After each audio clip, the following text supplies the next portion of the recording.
सो आज हम लोग बात करने वाले हैं नेपोटिज्म इन बॉलीवुड के ऊपर। एंड इट्स वेरी अनफॉर्चुनेट कि कुछ मिस हैपनिंग्स या मिस इवेंट्स के कारण ये बहुत लाइमलाइट में आया है। बट हम लोग इस बारे में बात नहीं करेंगे कि क्या नेपोटिज्म एग्जिस्ट करता है बॉलीवुड में या नहीं। We all know somewhere down our heart कि ये एग्जिस्ट करता है। बट विल टॉक अबाउट कि क्या ये सही में इतना बड़ा इशू है।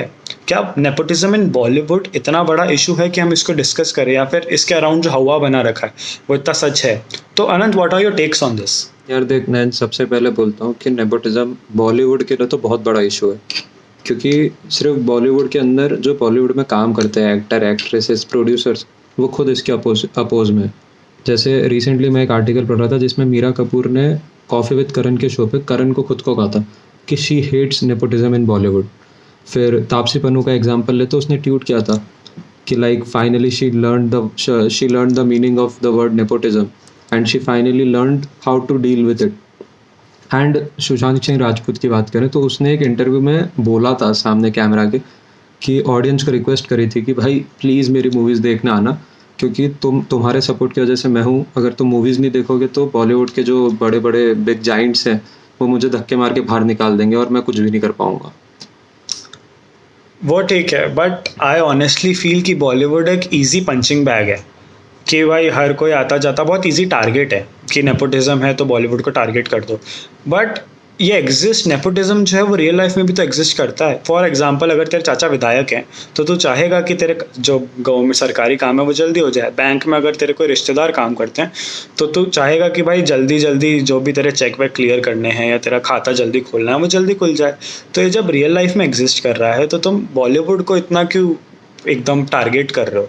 और अगर मैं बताऊँ, मैं तुझे स्टैट्स दूँ अगर पॉलिटिक्स के, तो जो 100% MLA MPs बनते हैं अंडर द एज ऑफ 30 वो नेपोटिज्म की वजह से आते हैं। मतलब उनकी कोई फैमिली मेम्बर काम करता था।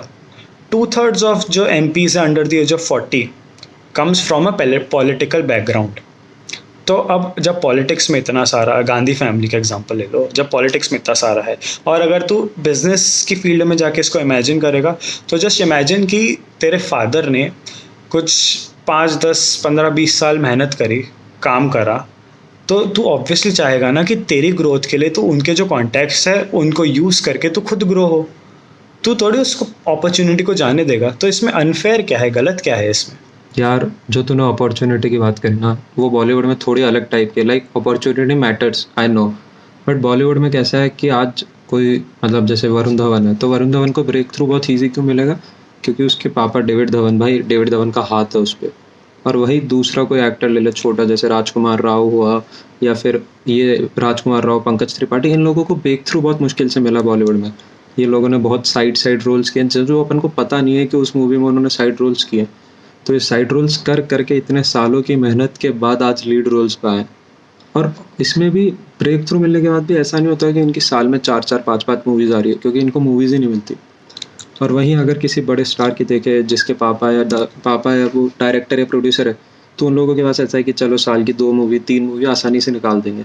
तो इन लोगों को एक तो मूवीज़ नहीं मिलती है, इनको बॉलीवुड में ब्रेक थ्रू ही सबसे मुश्किल से मिलता है। पहली बात तो जो ये नॉन स्टार किड्स या नॉन स्टार फैमिली से बिलोंग करते हैं उनको। ठीक है, तूने वरुण धवन का नाम लिया।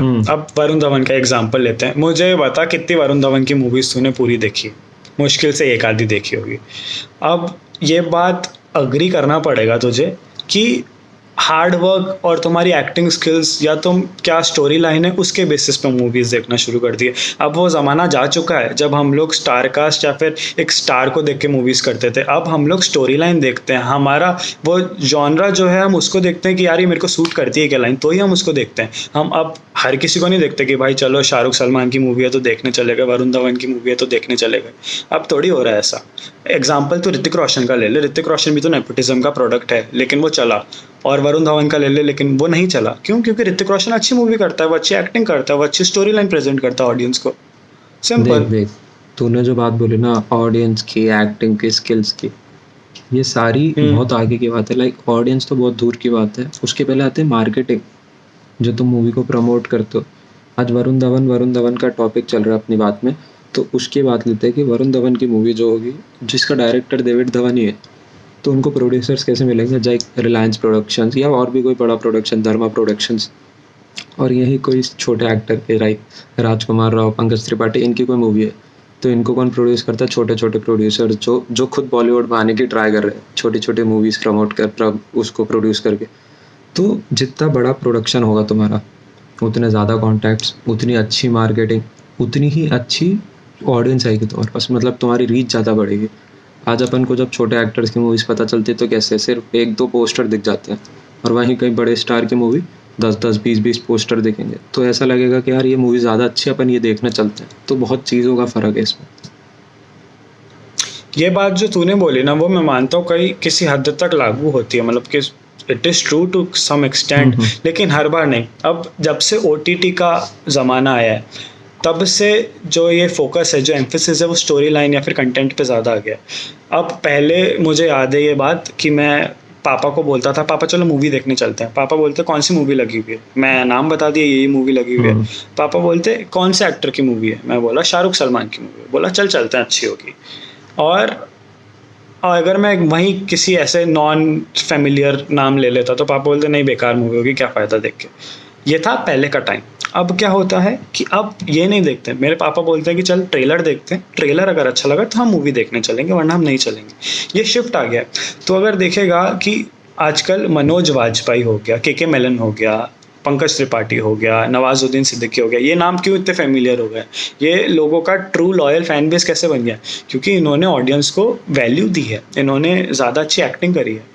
तो मैं बस यही कंक्लूड करूँगा कि एक स्टैट है कि पिछले कुछ सालों में OTT प्लेटफॉर्म्स ने आउटग्रो कर दिया है बॉलीवुड को, और आगे आने वाले सालों में OTT विल डोमिनेट। तो इसलिए अब फोकस नेपोटिज्म पे नहीं रहा, फोकस स्टार्स पे नहीं रहा, फोकस उन लोगों पे है जो अच्छा काम कर सकते हैं, जो मेहनत ज़्यादा कर सकते हैं, जो अपनी ऑडियंस को कुछ वैल्यू प्रोवाइड कर सकते हैं। सो नयन, ये तो तेरी साइड होगी कंक्लूजन की। अब मेरी साइड कंक्लूजन की क्या है कि जैसे अपॉर्चुनिटी बहुत मैटर करती है, बहुत प्रोडक्शन हाउस मैटर करते हैं इन सब चीज़ों में, मूवीज़ के लिए कि मार्केटिंग कितनी अच्छी हो रही है, या फिर मतलब अगर स्टार किड है तो उसको मूवीज़ ज़्यादा मिलेगी, वो साल की मूवीज़ ज़्यादा करेगा, प्रमोशंस बड़े करेगा, तो उसके कारण ऑडियंस ज़्यादा इन्फ्लुएंस होती है। सो एट द एंड अब जो ऑडियंस हमारी वीडियो देख रही है वो उनके हाथ में है कि आप हमें कमेंट सेक्शन में बताएं कि आपको किसकी साइड ज़्यादा सही लगी है, और Yes, आपके yes. क्या व्यूज़ हैं नेपोटिज्म इन बॉलीवुड पे। And don't forget to like, share and subscribe.